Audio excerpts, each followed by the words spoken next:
Hey, happy Sunday, everybody, and welcome to today's Sunday Soul Snack. Today, we're talking about performing. You know, a lot of us, we all talk about authenticity, but if we're being honest with ourselves, we're all performing to some degree. We perform for success, we perform for love, we perform for worth, we perform for approval, right?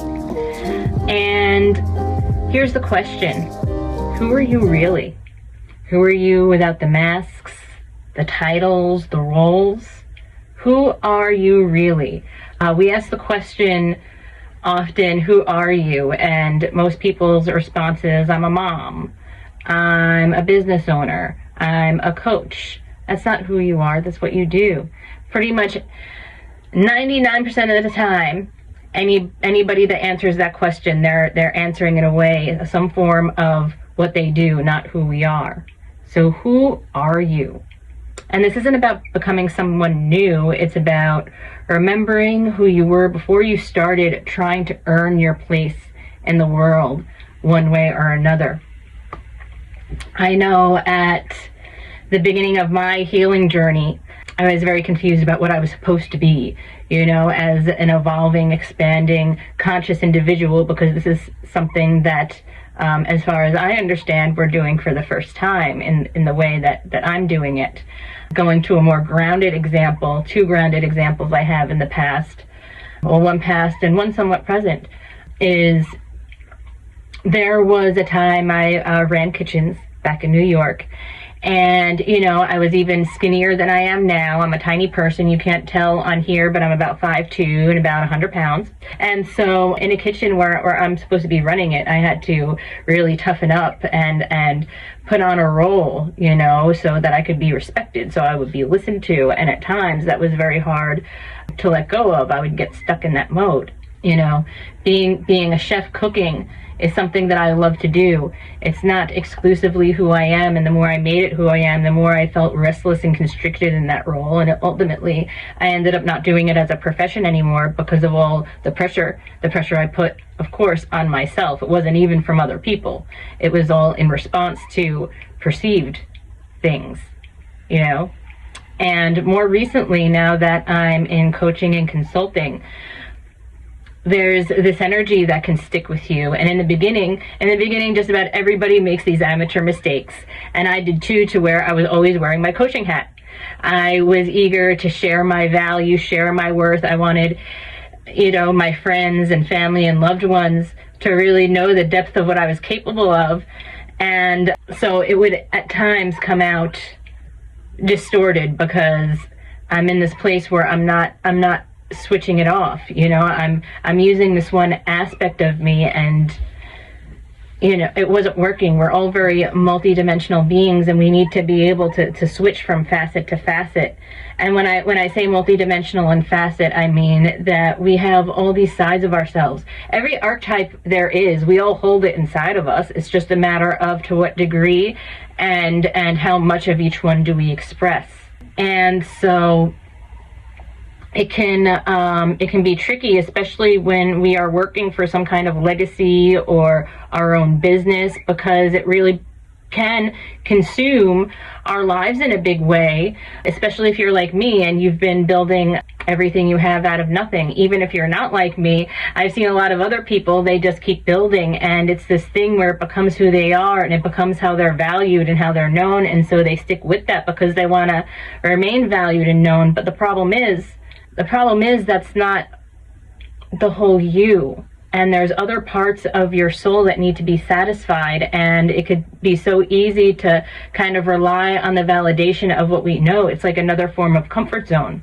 And so I have a couple of questions to ask you to contemplate. And I want you to consider, if you're always performing, you know, you're never really feeling like you're in a safe place. You're never really still. You're never really aligned. And you know, there are times, of course, when it's super appropriate that we're performing. You know, for instance, for me, if I'm having a bad day, I'm obviously not going to show up online and start just trauma dumping or you know, dumping all my stuff and cursing, because I mean, that would be silly and I wouldn't be taken seriously anymore. Is that because I'm being fake? No. I'll tell you right now, every now and then I have a bad day or a series of disappointing situations. I'll go outside, I'll scream, I'll stomp. I need to release it somehow. I won't dump it because it's unprofessional and it's immature and it's kind of uncool, you know? So, I mean, there are degrees to which performing is appropriate, but when you find yourself kind of showing up in one note, and when you need a change, you'll feel it inside. You know, it'll start to feel almost like burnout, but it's not burnout because you're taking care of your body. By now you've known and mastered how to take care of your body or take care of your mind and take care of your spirit, at least to a degree. But it's this like extra layer of you know, the situation. I have evolved, but this situation, this business, this career, whatever it may be, has not. And I've been performing so much that I'm not aligned with it anymore. And that's what can result in burnout-like symptoms. So one of the things you can ask yourself is, what do I need to release to feel like myself again? And when I ask myself these kinds of reflective questions, I like to sit there and contemplate. It helps for me to put one hand on my heart and one hand on my womb. It helps me establish safety in my body, and I get to stillness much faster. I breathe in deeply and bring my attention to my heart. When I'm in my heart, I know I'm in a receptive state, and so this is a perfect place to be when you're looking within and asking yourself these questions. What do I feel like I need to release to feel like myself again? The other question is, where in life are you showing up more for approval or to be what someone else needs you to be, rather than showing up in your own truth? You know, so many of us fall into the trap of pleasing in the way that we're always showing up in some form of role. And this can be for someone with a well-developed business and career, or it could be someone who's a stay-at-home mom, someone who's just your typical healer that everybody goes to and you feel obligated to help them and be the rock. I can relate to that too. What would it look like to show up and be who you needed to be instead of what everybody else needed to be? There you go. So I want you to take these things into consideration. It's this ongoing journey. Sometimes it can feel like as soon as you get to know yourself, you're evolving again, right?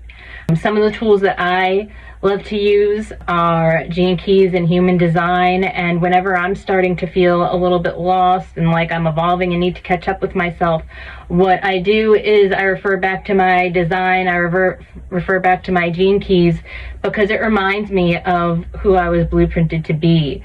So often through conditioning and expectations, we divert away from our natural way of being. And that's become like a norm in our society. And so using these tools, I have modalities where I use these tools to help realign yourself and reignite your purpose and take inventory, and I call it fractal alignment. And I find it very helpful, as especially the reminder, the way that you actually want to be and that you feel most natural being is who you actually are. And so that's always been what I loved about such modalities. And with that, I want to say, if you've gotten something out of this, follow, like, subscribe, share this to anybody you think may find this useful. And I will be back next Sunday with another Soul Snack. I hope you all have a wonderful weekend. And also, if you want to drop me a DM and find more about your unique blueprint and how to align all of your fractals, drop me a message.